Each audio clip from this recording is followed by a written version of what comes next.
At 2:13 in the morning, Maya calls you. She's crying. She says she has been in an accident. She says she is scared. She says she needs money right now. And she says one more thing. Please don't call Mom. You know that voice.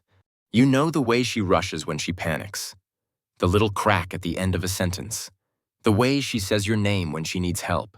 So you send the money. Then, 10 minutes later, Maya texts you. Why are you calling me? I'm at home. Maya is fictional.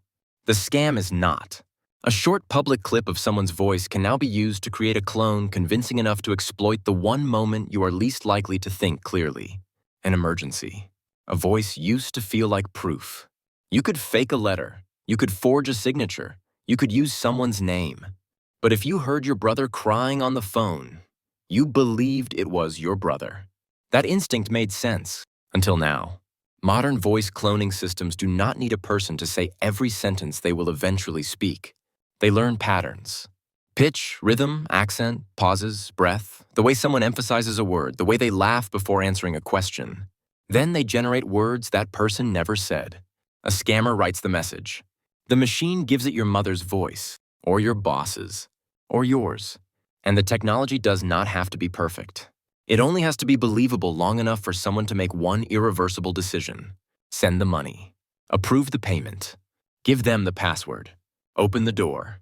That is why the danger is bigger than one disturbing phone call. A stolen voice is dangerous when it asks for money. It becomes something else when a company uses voice calls to approve payments.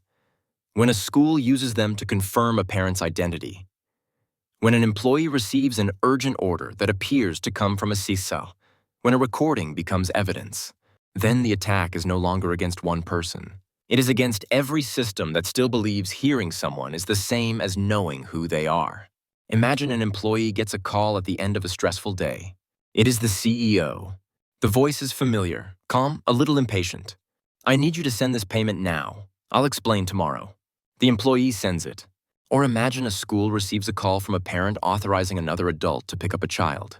Or imagine a private conversation is turned into a recording. Your voice, your words, your confession.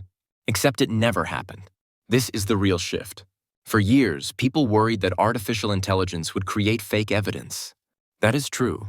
But the deeper problem is what happens after fake evidence becomes normal. Once everyone knows a recording can be manufactured, real recordings become easier to deny. A person caught on tape can say it is artificial. A company can dismiss a leaked call as a deepfake.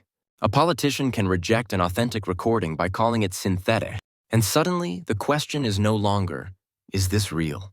The question becomes, who has enough power to decide whether it is real?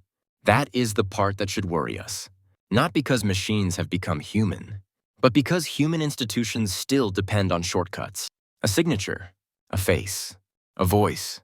The system was built around an old assumption. Copying a person is difficult, but copying is getting cheaper, faster, more available. And the systems designed to verify people are changing more slowly than the tools designed to impersonate them. There will be detectors. There already are. Software that listens for patterns in synthetic audio. Watermarks. Authentication systems.